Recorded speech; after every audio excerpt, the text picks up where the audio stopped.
दोस्तों आज हम जानेंगे बवासीर। इसको अर्श भी बोलते हैं, पाइल्स भी बोलते हैं। तो बवासीर होने के कारण क्या होते हैं, इसके इलाज क्या हैं, उस चीज़ पे हम चर्चा करेंगे।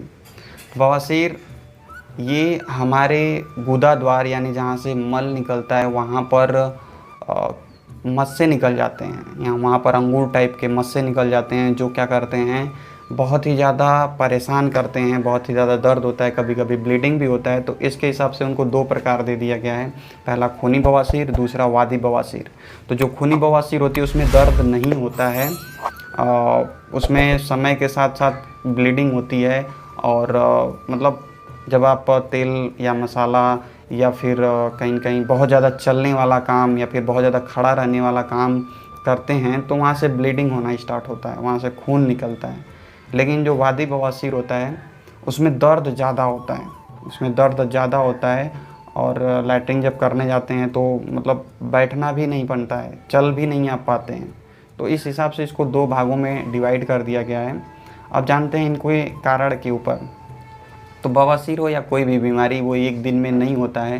तो बवासीर के पीछे का जो कारण होता है वो लगभग 3, 4, 5 या 6 महीने का पिछला इतिहास होता है। कुछ कुछ कारण होता है जिस पे हम ध्यान नहीं दिए होते हैं। जैसे आप देखेंगे बवासीर की जो मेन कारण, मुख्य कारण में माना जाता है, वो माना जाता है कब्ज। यानी बवासीर की जो जननी है, जहाँ से वो उत्पन्न हुआ है, वो है कब्ज। यानी आपको अगर बवासीर हो गया है या किसी को भी हुआ है तो आप पिछला 5-6 महीना उनका रिकॉर्ड देखिए, आप पाएंगे कि वो कब्ज से परेशान थे। आप पाएंगे कि या तो वो बहुत ज़्यादा खड़े रहने वाला काम या फिर एक ही जगह बैठे रहने वाला काम कर रहे थे। आप पाएंगे कि वो बहुत ज़्यादा तेल, मिर्च, मसाला वाली चीज़ें, तली भुनी ज़्यादा चीज़ों का सेवन करते थे। आप पाएंगे कि वो ऐसी चीज़ों का ज़्यादा सेवन कर रहे थे जिसमें कब्ज बनाने वाली चीज़ें ज़्यादा थीं, जिसमें पेट को साफ न होने वाली चीज़ें ज़्यादा थीं। मतलब पेट को बांध कर रखने वाली चीज़ें थीं, खुल के लैट्रिन नहीं होता था उनके। और जब ऐसा होता है, खुल के लैट्रिन नहीं होता है, तो हम लैट्रिन में लंबे लंबे समय तक बैठे रहते हैं, देर तक बैठे रहते हैं।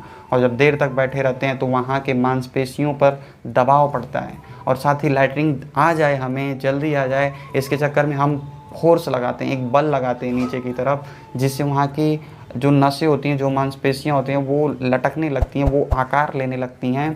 और ये क्रिया जब लंबे समय तक चलती है तो फिर हमें प्रॉब्लम झेलनी पड़ती है। और मैं आपको बताऊं दोस्तों, लैट्रिन का रोकना, यदि कोई लैट्रिन रोक रहा है, बार बार लैट्रिन रोक रहा है, तो भी उसको दिक्कत ये होती है। और ख़ासकर जिसको बवासीर है, अगर वो लैट्रिन रोक रहा है तो उसको तो और ही ज़्यादा दिक्कत होती है। क्योंकि जब हम लैट्रिन रोकते हैं तो जो मल होता है वो कड़ा कड़ा होने लगता है, कठोर होने लगता है। जो बड़ी आंतें उनको चूसने लगती हैं, मल को, वहाँ से रस को निकाल देती हैं, तो वो और कठोर होने लगता है। तो जब लंबे समय तक मल रोकते हैं और लैट्रिन में जाते हैं, मल कड़ा हो चुका है, अब उसको निकलने में और भी तकलीफ हो, और भी दर्द होगा, और हम जोर लगाते हैं तो वो मल जो है दीवारों को चीरता हुआ या फिर दीवारों पर फोर्स करता है, तो वहाँ से ब्लीडिंग्स और असहनीय दर्द होता है। तो करना क्या है आपको, इसको सही करने के लिए उस पर भी बात करेंगे, लेकिन कुछ और कारणों पर भी देखते हैं। तो हमने क्या देखा, कब्ज। दूसरा हमने क्या देखा, मल को रोकना नहीं है। तीसरा, तेल मसाला या भुनी वाली चीज़ें आपको नहीं खानी है। चौथा, एक ही जगह पे बहुत लंबे समय तक आपको नहीं बैठना है। वेट लिफ्टिंग, वेट लिफ्टिंग से भी होता है। बहुत सारे लोग क्या करते हैं, ज़रूरत से ज़्यादा बहुत ज़्यादा वेट लिफ्ट कर देते हैं, जिससे उस मांसपेशियों पर भी जोर पड़ता है। इसके अलावा अगर हम देखें तो जो लोग लंबे समय तक एसी में बैठे रहते हैं, वहाँ पे उनका गुदा द्वार कमज़ोर होने लगता है। और एसी में रहने के कारण, ज़्यादा एसी में रहने के कारण और फाइबर वाली चीज़ें न खाने के कारण, फाइबर वाली सब्जी फल न खाने के कारण उनको कब्ज की समस्या होने लगती है। तो उनको भी ये प्रॉब्लम्स होता है। और अब बात करें इसके समाधान के ऊपर, तो आशा करता हूँ जैसे कि मैंने जो भी चीज़ें बताई आप कनेक्ट कर रहे होंगे कि मुझे किस कारण से हुआ था। ठीक, तो समाधान पे जाने से पहले आपको ये समझना पड़ेगा कि कोई भी बीमारी हो, चाहे वो बवासीर हो, चाहे कोई भी बीमारी हो, पहले उसके कारण पे, हेतु पे बात करिए कि वो हुआ क्यों। अगर आपको हुआ है तो पहले आप देखिए आपका कारण क्या है। अगर आपका कारण कब्ज है, अगर आपका कारण कहीं न कहीं बहुत लंबे समय तक खड़ा रहना है, अब अगर आपका कारण जो भी कारण है वो आपको पता चल जाएगा। नहीं पता चल रहा है तो किसी वैद्य से परामर्श लीजिए, किसी ऐसे डॉक्टर से परामर्श लीजिए जो आपको टाइम दे रहा हो बात करने में। तो आप अपने कारण को जानिए। होता क्या है गलती, लोग कारण जाने बिना ही दवा करना स्टार्ट कर देते हैं, और वो दवा कुछ टाइम तक फ़ायदा भी करता है, फिर उसके बाद हो जाता है। आप सुने होंगे, उन्होंने ऑपरेशन कराया फिर बवासीर हो गया। तो उन्होंने कारण पे नहीं बात किया। अब कारण पे अगर आप बात कर लिए, उनका मेन कारण मिल गया कि इनको इस वजह से हुआ है, तो सबसे पहला काम, दवा करने से सबसे पहला काम है कि उस कारण को हटाइए। अगर आपने उस कारण को हटा दिया तो 60 से 70-80% आपकी बीमारी सही हो जाएगी। अब आप दवा करिए, ठीक। तो कारण को पहले हटाइए। तो अब आते हैं समाधान के ऊपर। तो समाधान क्या है इसका? तो सबसे पहले हम खान पान को देख लेते हैं कि खान पान और रहन सहन में क्या आपको बदलाव करना है। तो खान पान में सुबह उठते ही आपको 2 से ढाई गिलास, 3 गिलास, 4 गिलास, जितना आपकी इच्छा है, जितना ज़्यादा आप पानी पी सकते हैं, हल्का गुनगुना पानी पीजिए। इससे क्या होगा, पानी जब आपके पेट में जाएगा तो पेट में जाते हुए वो डायरेक्ट पेट से होते हुए सीधे बड़ी आंत में जाएगा। बड़ी आंत उसको सोखेगी और वहाँ पे म्यूकस जमेंगे, मतलब म्यूकस बढ़ेंगे, और म्यूकस आपके मल को आसानी से बाहर निकालने में मदद करेंगे, ठीक। तो सुबह उठते ही ज़्यादा से ज़्यादा पानी पीजिए। दूसरी चीज़, चाय आपको बंद कर देना है। चाय लेना ही नहीं है।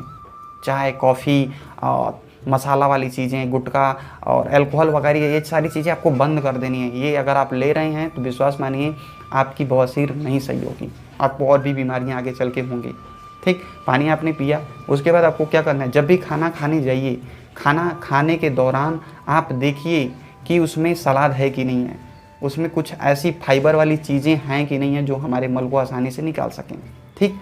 तो ये भी चीज़ देखिए।